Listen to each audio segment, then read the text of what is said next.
الحمدللہ رب العالمین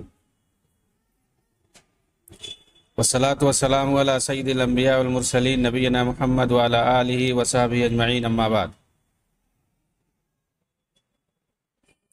رب اشرح لی صدری ویسر لی امری واحلل عقدۃ من لسانی یفقہوا قولی۔ اعوذ باللہ من الشیطان الرجیم، بسم اللہ الرحمن الرحیم۔ ان الذین یحبون ان تشیع الفاحشہ بالذین آمنوا لهم عذاب علیم فی الدنیا والآخرہ واللہ یعلم وانتم لا تعلمون۔ محترم ناظرین کرام، احباب گرامی، دیگر سامعین، اللہ رب العالمین نے سورہ نور کے اندر فرمایا، یقیناً جو لوگ مومنوں کے درمیان فاحش چیزیں پھیلانے کی کوشش کرتے ہیں، دنیا و آخرت میں ان کے لیے دردناک عذاب ہے۔ اللہ تعالیٰ سب کچھ جانتا ہے اور تم لوگوں کو کچھ معلوم نہیں ہے۔ محترم سامعین، میری گفتگو اس سے پہلے اخوان المسلمون کے تعلق سے چل رہی تھی کہ اس جماعت کو حسن بنا نے جس طرح سے 1928 کے اندر بنایا تھا اور پھر اس کے پیچھے جن لوگوں کو اپنا آئیڈیل اور نمونہ بنایا تھا، ان میں جمال الدین افغانی سے لے کر کے محمد عبدہ اور رشید رضا وغیرہ تھے۔ محمد عبدہ کے ذریعے سے مصر کے اندر اور دیگر بلاد اسلامیہ میں کس طرح سے الحاد اور بے پردگی، بے حیائی پھیلائی گئی، اور پھر کس طرح سے انہوں نے ایسے شاگرد چھوڑے جنہوں نے ان کی پوری تائید کی۔ ان کے شاگرد قاسم امین نے جس طرح سے کتابیں لکھی آزادی نسواں کے نام پر، عورتوں کی بے پردگی کے نام پر، ان کو گھروں سے نکال کر سڑکوں پر لانے کے نام پر، جیسے تحریر المرأۃ المسلمہ کے نام سے ایک کتاب لکھی اور ایک المرأۃ الجدیدہ کے نام سے، نئی عورت، نئے دور کی عورت اور مسلمان عورت کی آزادی، یہ ان کی کتابوں کے نام ہیں۔ یہ کتابیں جب آئی منظر عام پر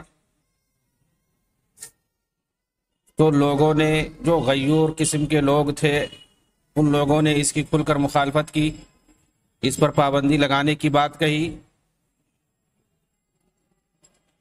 اور اس کے خلاف بہت ساری تحریریں لکھی گئیں اور دلائل سے ثابت کیا گیا کہ عورتوں کو شریعت نے کس طرح سے حقوق دے رکھے ہیں، ہمیں یورپ کے حقوق کی ضرورت نہیں ہے، کسی طرح کے حقوق انسانی کی تنظیم یا حقوق نسواں کی تنظیم یا آزادی نسواں جیسی کوئی تنظیم بنانے کی ضرورت نہیں ہے۔ اسلام نے عورتوں کو جس طرح سے حقوق دے رکھے ہیں، ان کی آزادی کو برقرار رکھتے ہوئے، ان کی عزت اور ان کی پاک دامنی کو برقرار رکھتے ہوئے، جس طرح سے ان کو حقوق دیے گئے ہیں، اس کے ہوتے ہوئے ہمیں کسی تیسرے چیز کی ضرورت نہیں ہے۔ لیکن ان لوگوں نے انگریز نوازی میں، مغرب پرستی میں اس قسم کی کتابیں لکھی جس کی وجہ سے مسلم عورتوں کے درمیان آزادی کی لہر پیدا ہو، بے پردگی اور بے حیائی کی لہر پیدا ہو۔ جہاں پر ایک طرف لوگ قاسم امین اور شیخ عبدہ کی کتابوں کا جواب لکھ رہے تھے، اس پر لعن طعن کر رہے تھے، طعن و تشنیع کر رہے تھے، ان کی کتابوں پر پابندی لگانے کی بات کر رہے تھے، وہیں دوسری طرف حسن بنا کے استاذ خاص سید رشید رضا ان کتابوں کا دفاع کر رہے تھے۔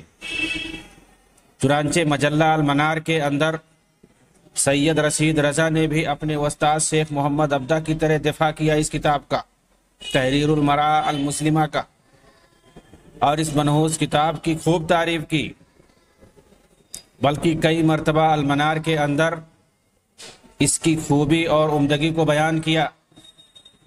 نیز اس کتاب کو شیخ محمد عبدہ کی کتاب رسالۃ التوحید کی طرح عصر حاضر میں ایک اہم تالیف قرار دیا، کہ جس طرح سے شیخ محمد عبدہ کی کتاب رسالۃ التوحید بہت اہم ہے، اسی طرح سے تحریر المرات المسلمہ قاسم امین کی بہت اہم کتاب ہے۔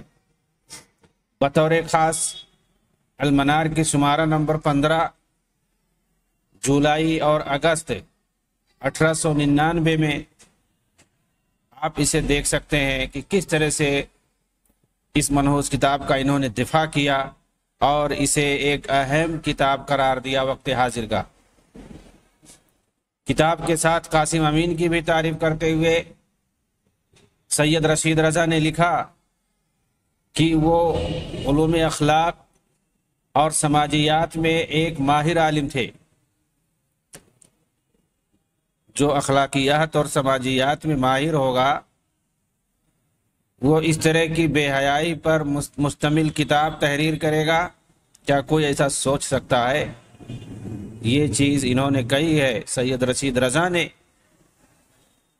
اپنے استاذ محمد عبدہ کی سوانح کی کتاب میں جو لکھی ہے 2 جلد کے اندر، تاریخ الاستاذ الامام، اس کے اندر انہوں نے کہی ہے۔ ایک بار شیخ محمد عبدہ کے مخالفین نے اس کتاب کے بارے میں ایک کھلا سوال لکھا۔ یہ جو تحریر المرات المسلمہ ہے، اس کو گرچہ اس پر نام لکھا ہوا ہے قاسم امین کا، لیکن یہ جو مشہور ہے کہ محمد عبدہ کی کتاب ہے یہ، اس لیے کہ سارے مضامین انہی کے ہیں اور ان کے بارے میں آتا ہے کہ انہوں نے نظر ثانی بھی کیا، اسی لیے سب لوگ شیخ محمد عبدہ کی طرف اس کتاب کی نسبت کرتے ہیں، گرچہ قاسم امین کا نام اس پر لکھا ہوا۔ چنانچہ ایک بار شیخ محمد عبدہ سے اس کتاب کے بارے میں کھلا سوال کیا گیا، حجاب کے تعلق سے، عورت کے پردے کے تعلق سے، جو کچھ اس کتاب میں لکھا گیا ہے کیا شریعت اس کی اجازت دیتی ہے؟ یہ سوال کیا گیا کہ اس کتاب کے اندر عورت کے پردے کے تعلق سے جو کچھ لکھا گیا ہے کہ عورت کو کس طرح سے رہنا چاہیے، کس طرح نہیں رہنا چاہیے، جو کچھ اس کے اندر لکھا گیا ہے کیا شریعت اس کی اجازت دیتی ہے؟ کیا یہ صحیح ہے؟ اس سوال کو جمہور کی طرف سے، مصری عوام کی طرف سے شیخ محمد عبدہ کے نام لکھا گیا، جو کہ اس وقت کے مفتی عام تھے۔ ظاہر سی بات ہے مفتی عام تھے، ان سے سوال کرنا بجا تھا لوگوں کا، اور اسے ایک کتابچے کی شکل دے دی گئی، پھر اسے عوام میں تقسیم کر دیا گیا کہ یہ سوال شیخ محمد عبدہ سے پوچھا گیا ہے، سب لوگ انتظار کرو جواب کا، جو کہ مفتی عام ہے ان کا کیا جواب آتا ہے۔ مگر شیخ محمد عبدہ نے اس پر کوئی جواب نہیں دیا، بلکہ خاموشی اختیار رکھی۔ بہت اہم سوال تھا، وقت کے مفتی تھے انگریزوں کی طرف سے، اور ایک متنازع فی کتاب لکھی گئی ہے، کنٹروورسیل بک لکھی گئی ہے، بہت ہی زیادہ کنٹروورسیل اس وقت بنی ہوئی تھی یہ کتاب۔ ظاہر سی بات ہے یہ کوئی خاص مسئلہ نہیں رہ گیا تھا، یہ جمہور کا مسئلہ ہو گیا، ہر کسی کے نام پہ، ہر کسی کی زبان پہ اس کتاب کا نام تھا، ہر کوئی جانتا تھا۔ اس لیے اگر عام سوال کیا گیا جمہور کے نام پر مفتی عام سے تو ہمارے خیال کوئی غلط نہیں تھا، لیکن ایسے موقع پر کہ جس وقت پوری عوام اس کتاب کے خلاف تھی اور اس کے تعلق سے شیخ محمد عبدہ جو مصر کے مفتی عام تھے ان سے فتویٰ طلب کر رہی تھی، اس وقت سید رشید رضا نے شیخ محمد عبدہ کا دفاع کرتے ہوئے لکھا تھا۔ آئیے دیکھتے ہیں اس وقت ہمیں پتہ چلے گا کہ سید رشید رضا جن کے سلفیت کا بڑا ڈھڈورا پیٹا جاتا ہے، انہوں نے شیخ محمد عبدہ کا دفاع کیسے کیا اس سوال پر۔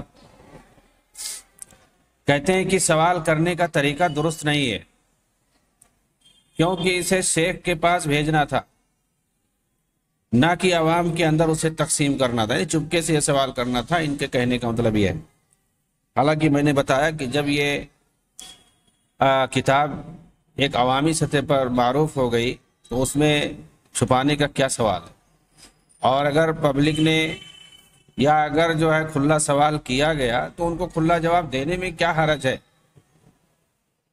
یہ تو کوئی خفیہ چیز نہیں تھی کہ شریعت کے بارے میں سوال کیا گیا تھا، سب کو معلوم ہو جاتا کہ اس کتاب کا محتوا صحیح ہے یا غلط ہے، اس کتاب کو پڑھنا چاہیے یا نہیں پڑھنا چاہیے۔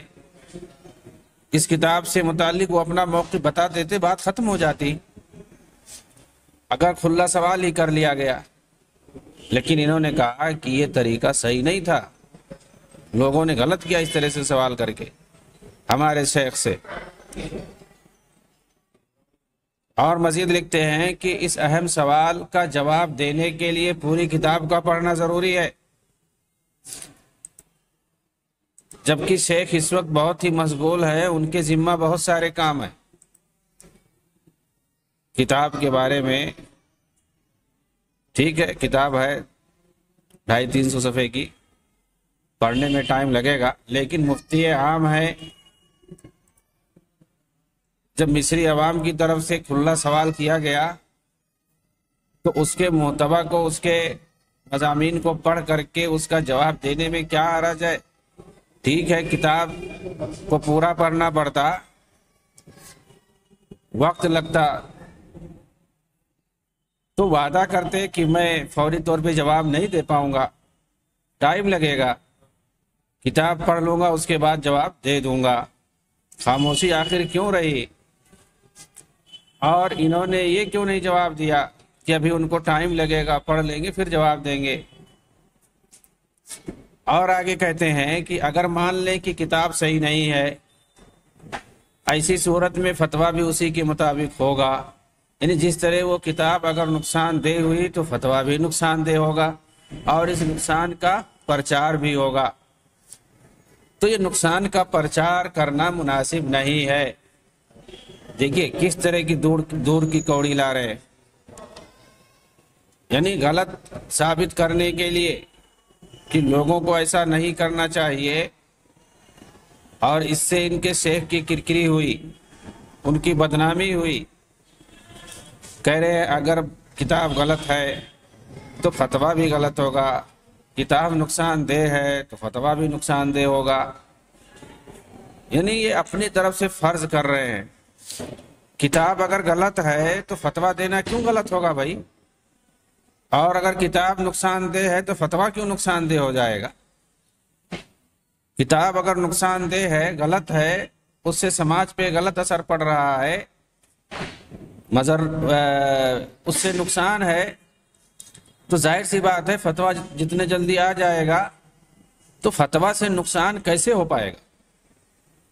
فتویٰ دینے سے تو ظاہر سی بات ہے لوگوں کی الجھنیں ختم ہو جائیں گی، لوگوں کو صحیح موقف معلوم ہو جائے گا۔ اس لیے کہ مفتی عام ہے، کتاب و سنت کی روشنی میں فتویٰ دیں گے، ان کو اسی لیے بنایا گیا ہے۔ لیکن اس طرح کی کوڑی لانا کہ فتویٰ دیں گے، اگر کتاب غلط ہے تو فتویٰ بھی غلط ہوگا، کتاب نقصان دہ ہے تو فتویٰ بھی نقصان دہ ہوگا، اور پھر اس کے بعد اس نقصان کا پرچار ہوگا، اور اس طرح نقصان کا پرچار کرنا صحیح نہیں ہے۔ اس مقدمے کو قائم کر کے یہ عوام کو غلط ثابت کرنا چاہتے ہیں کہ یہ سوال جو کیا گیا پبلک کر کے یہ صحیح نہیں ہے۔ آگے لکھتے ہیں کہ مفتی چونکہ حکومت کی طرف سے متعین کردہ ہے اور حکومت میں حنفی فقہ کے اعتبار سے فتویٰ دیا جاتا ہے، اب دیکھیے، اور فقہ حنفی میں گرچہ چہرے اور ہتھیلی کا پردہ ہے، مگر چونکہ بعض مسالک اس کے کھولنے کو جائز کہتے ہیں، اس لیے اس فتویٰ سے لوگوں کو حرج محسوس ہوگا۔ مطلب یہ ہے ان کے کہنے کا کہ چونکہ کچھ لوگوں کے نزدیک کھولنا جائز ہے تو ظاہر سی بات ہے یعنی اس میں اتفاق نہیں ہے، یہ مختلف ہی مسئلہ ہے۔ تو ظاہر سی بات ہے شیخ جب جواب لکھیں گے تو کھل کر کے ساری چیز بتائیں گے کہ گرچہ چہرے کا کھولنا، ہتھیلی کا کھولنا یہ جائز نہیں ہے ہمارے مذہب کے مطابق، مگر کچھ لوگ ہیں جو کھولنے کو جائز سمجھتے ہیں۔ اس طرح کا جب فتویٰ آ جائے گا تو لوگوں کے اندر غلط میسج جائے گا، اور لوگ چونکہ رخصتوں کو تلاش کرتے ہیں اس لیے لوگوں کو حرج محسوس ہوگا، اس طرح کی بات یہ کرتے ہیں۔ مطلب خلاصے کلام یہ کہ یہ اپنے استاذ کو بچانے کے لیے طرح طرح کی تعویلیں کر رہے ہیں۔ کون ہیں یہ؟ رشید رضا ہیں، جن کی سلفیت کا ڈھنڈورا پیٹا جاتا ہے۔ اسی لیے میں نے کہا تھا کہ ان کے بارے میں بھی تفصیل سے جاننے کی ضرورت ہے۔ اردو میڈیا کے اندر، اردو کتابوں کے اندر ان کے تعلق سے اس طرح کی تفصیل ہمیں نہیں ملتی ہے۔ ان کو سلفیت کا پہاڑ بنا کر کے پیش کیا جاتا ہے، حالانکہ ایسا نہیں ہے، یہ عقل پرست تھے۔ اس کی معمولی مثال آپ جا کر کے تفسیر المنار کے اندر دیکھ سکتے ہیں۔ اخوان وکی کے اندر ایک عنوان باندھا گیا ہے، اخوانیوں کی جو بہت بڑی ویب سائٹ ہے اخوان وکی۔ عنوان کیا ہے؟ سید رشید رضا اور تحریر المرا کتاب کا دفاع۔ یہ باقاعدہ عنوان ہے کہ تحریر المرا جو قاسم امین نے لکھی تھی اس کا کس طرح سے سید رشید رضا نے دفاع کیا اس کتاب کا، جبکہ لوگ اس کتاب کے خلاف تھے۔ ایسے سنگین موقع پر شیخ نے دفاع کیا۔ اس کے اندر لکھا گیا ہے کہ قاسم امین کی کتاب تحریر المرا کے خلاف جس وقت لوگ سب بات کے کھڑے نظر آ رہے تھے اور اس پر پابندی لگانے کے لیے احتجاج کر رہے تھے، اس وقت سید رشید رضا اس کتاب کے حق میں کھڑے نظر آ رہے تھے۔ چنانچہ اپنے مجلہ المنار کے اندر اس کتاب کی تعریف پر تعریف کیے جا رہے تھے، بلکہ محمد عبدہ کی کتاب رسالۃ التوحید اور سر و تقدم الانجلیز السیکسونیین کی جس کا ترجمہ احمد فتحی زغلول نے کیا تھا عربی میں، ان دونوں کتابوں کے ساتھ اس کتاب کو بھی عصر حاضر میں فکری اعمال میں ایک اہم عمل شمار کیا تھا رشید رضا نے۔ اب یہ آپ کو سمجھنے کی ضرورت ہے کہ ایک سلفی عالم جس کے بارے میں کہا جاتا ہے کہ بہت بڑے سلفی عالم تھے مصر کے اندر، وہ عصر حاضر میں اہم تالیفات میں، اہم کتابوں میں کس کو شمار کر رہے ہیں؟ اباحیت زدہ بے حیائی کی طرف دعوت دینے والی کتاب تحریر المرا کو، قاسم امین کی، اور اسی طرح سے توحید الادیان پر مشتمل، وحدت الوجود پر مشتمل، عقل پرستی پر مشتمل کتاب رسالۃ التوحید کو شیخ محمد عبدہ نے جو لکھی ہے، اور اسی طرح سے ایک عیسائی مصنف ہے سر و تقدم الانجلیز السیکسونیین، یہ فرانسہ کا ہے، فرانس کا یہ مصنف ہے، اس نے یہ کتاب لکھی ہے، ایڈمن وی مولان، اس نے ایک کتاب لکھی ہے کہ آخر انگریزوں نے فرانسیسیوں پر بازی کیسے لے لی، کیسے وہ آگے بڑھ گئے، اس کا راز کیا ہے۔ انگریزوں کی فضیلت بتائی گئی اس کتاب کے اندر، اور اس کے اندر ابھارا گیا ہے گویا فرانسیسیوں کو۔ ان دونوں کتابوں کے ساتھ تحریر المرا، یہ گویا تین کتابیں ان کے نزدیک بہت اہم تھیں۔ عقل پرستی، مغرب پرستی،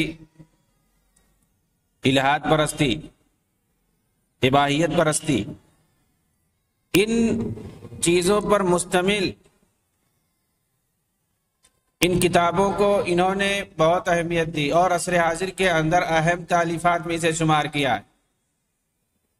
یہ اخوان وکی کے اندر لکھا ہوا ہے، اخوانیوں کی ویب سائٹ پر انہوں نے لکھ رکھا ہے کہ رشید رضا نے ان کتابوں کو بہت اہم سمجھا تھا عصر حاضر میں۔ ظاہر سی بات ہے اخوانی اس کو خوب پڑھیں گے، کامیابی ہے اسی کتاب کو پڑھنے میں، چاہے وہ تحریر المراء ہو یا رسالۃ التوحید ہو یا سر و تقدم الانجلیز ہو۔ انگریزوں کے آگے بڑھنے کا کیا راز ہے؟ رسالۃ التوحید کے بارے میں نے بتایا کہ اس کتاب کے اندر شیخ محمد عبدہ نے توحید و رسالت کو عقل پرست فلاسفہ کے طرز پر ثابت کیا ہے اور اس بارے میں معتزلہ اور صوفیوں کا مذہب اختیار کیا۔ اور دوسری کتاب جسے رشید رضا وقت کی بہت ہی اہم کتاب سمجھ رہے ہیں، وہ ایک فرانسیسی مصنف ایڈمون ویمولان کی ہے، جس میں اس نے انگریزوں کے آگے بڑھنے اور ترقی کرنے کے اسرار کو واضح کیا اور فرانس کو اس بات پر آگاہ کیا کہ اگر وہ اپنا تعلیمی اور تربیتی نظام درست نہیں کریں گے تو عربوں کی طرح ہمیشہ کے لیے پیچھے رہیں گے، عربوں کی طرح ہمیشہ کے لیے پیچھے رہیں گے۔ یعنی اس کتاب کے اندر عربوں کی برائی کی گئی ہے، سر و تقدم الانجلیز کے اندر، کہ یورپ والے یعنی انگریز آگے کیسے بڑھ گئے، فرانسیسیوں کو پیچھے چھوڑ دیا انہوں نے۔ اس نے لکھا کہ اگر اپنا تعلیمی اور تربیتی نظام درست نہیں کر لے گا فرانس تو عربوں کی طرح ہمیشہ پیچھے رہے گا انگریزوں کے مقابلے میں۔ یہ کتاب جس کو سب سے اہم مان رہے تھے کون؟ رشید رضا۔ سید رشید رضا اپنی کتاب نداء للجنس اللطیف کے اندر لکھتے ہیں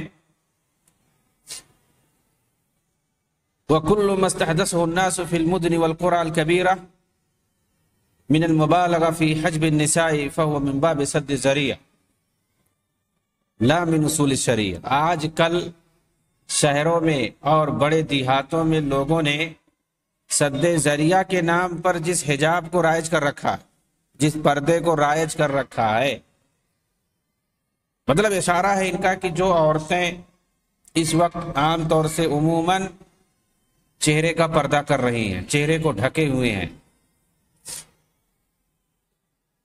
اس کے اندر بہت ہی مبالغے سے کام لیا گیا ہے۔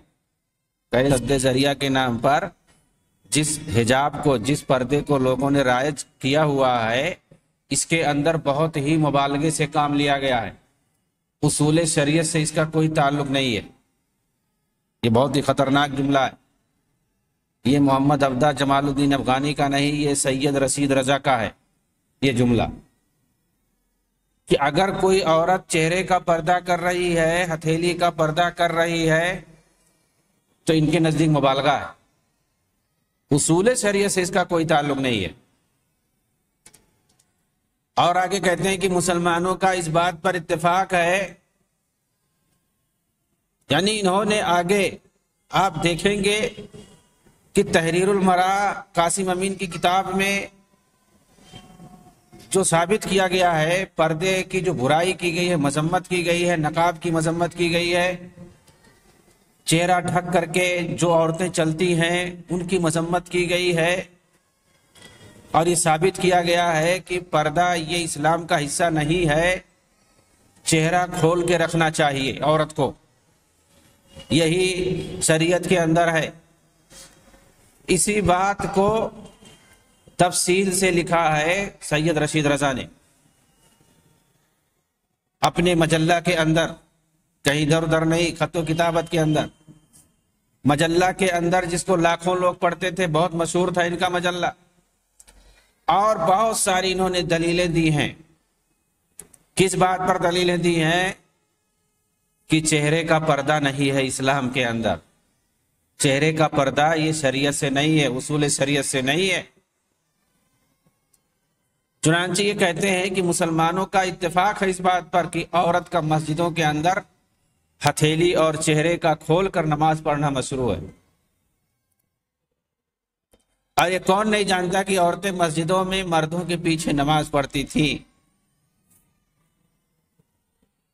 عورتیں مسجدوں میں مردوں کے پیچھے اللہ کے رسول کے زمانے میں نماز پڑھتی تھیں، اس سے یہ استدلال کر رہے ہیں کہ چہرے کا کھولنا مردوں کے سامنے جائز ہے۔ ان کا کہنے کا مطلب یہ ہے کہ ظاہر سی بات ہے، عورت جب چہرہ کھول کے نماز پڑھے گی اسی مسجد کے اندر، تو ظاہر سی بات ہے مرد ان کو دیکھیں گے، حالانکہ یہ صحیح نہیں ہے۔ یہ استدلال ہم نہیں کر سکتے، ایسا کہیں نہیں ثابت ہے۔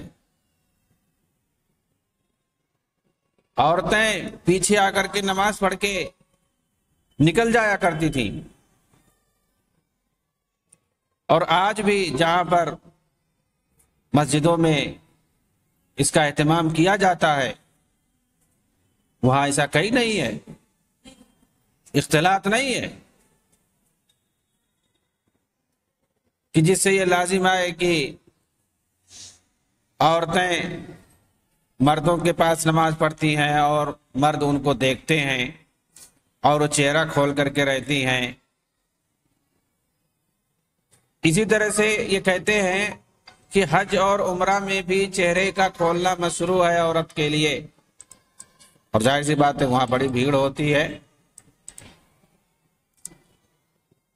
ایسا نہیں ہو سکتا کہ عورت احرام کے اندر ہو، چہرہ کھول کر کے ہو، کوئی مرد اس کو دیکھے نا، تو اس سے گویا اس طرح سے دلیل پکڑ رہے ہیں۔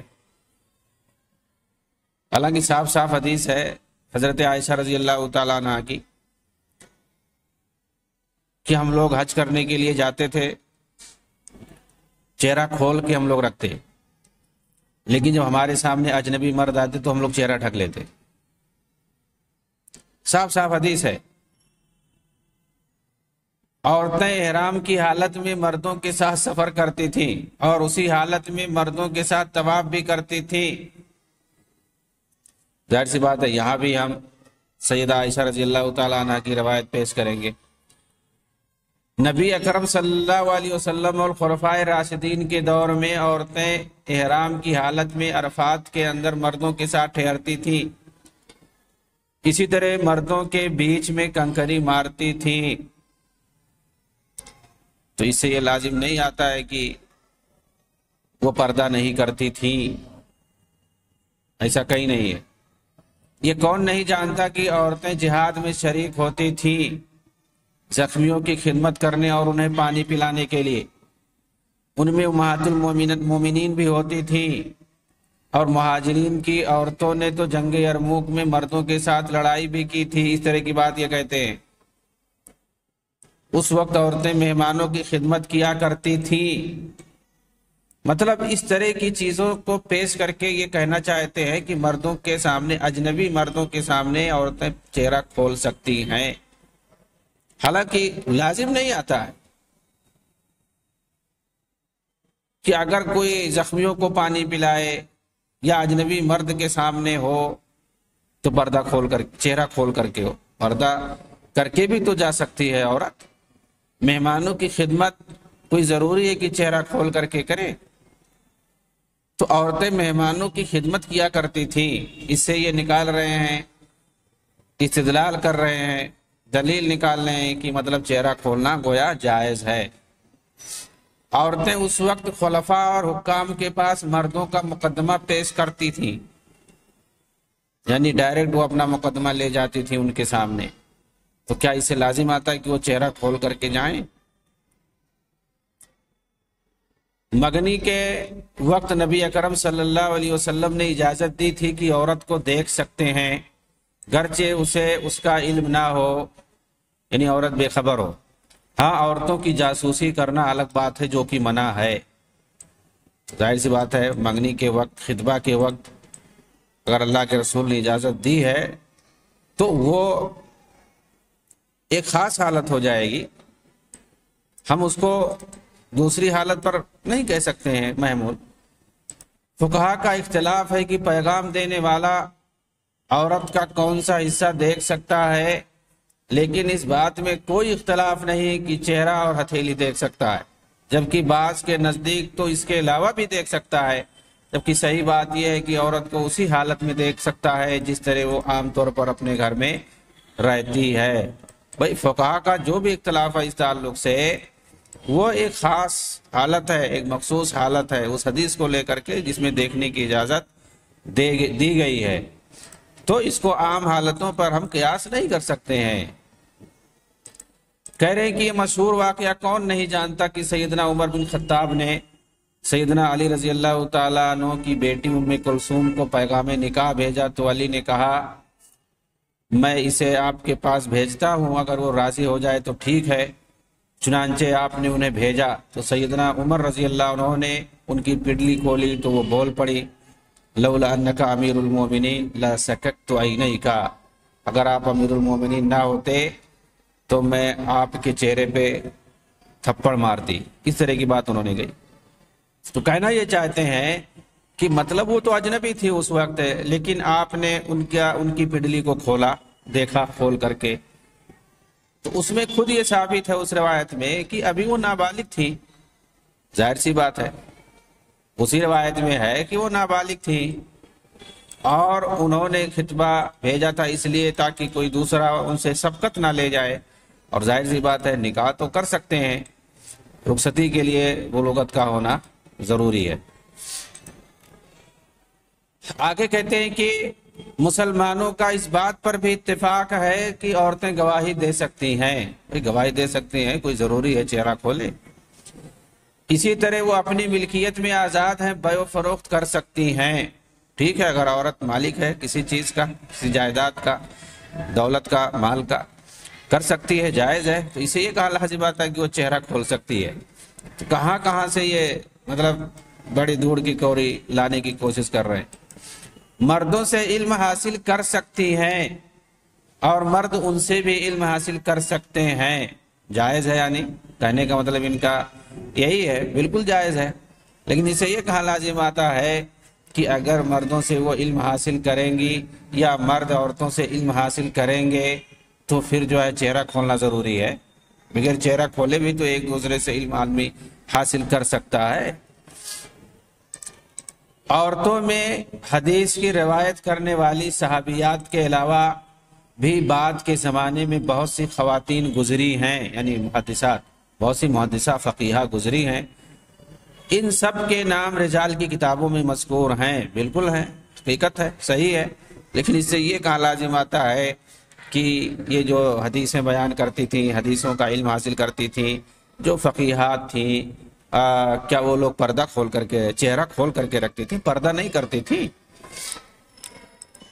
پردے کی آڑ سے بات کرنا، کہہ رہے ہیں یہ کہ پردے کی آڑ سے بات کرنا یہ صرف امہات المومنین کے لیے خاص ہے، جیسا کہ نص صریح ہے، آیت کے اندر امہات المومنین کو خطاب کیا گیا ہے کہ کوئی چیز مانگنا ہو اجنبی مردوں سے تو پردے کے آڑ سے مانگا کرو۔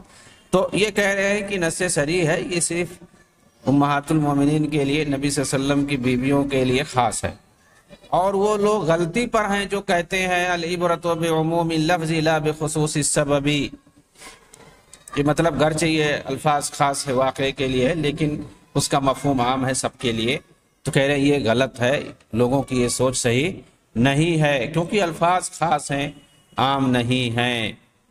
تو اس طرح کی بات، حالانکہ ہر کوئی جو جانتا ہے کہ مطلب گرچہ امہات المومنین کو خطاب ہے یہ، ورنہ اس سے ساری عورتیں مراد ہیں، ایسا نہیں ہے۔ بہت ساری جگہوں پہ اللہ کے رسول کو اللہ نے خطاب کیا ہے اور اس سے مراد سارے لوگ ہیں، آپ کی پوری امت مراد ہے۔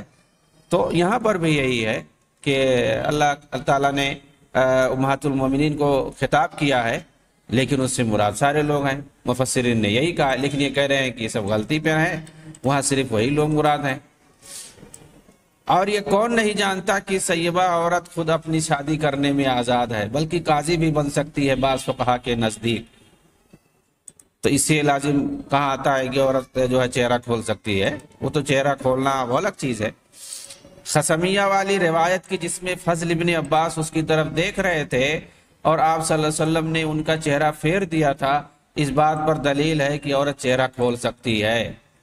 اس خاص واقعے کو یہ دلیل بنا رہے ہیں۔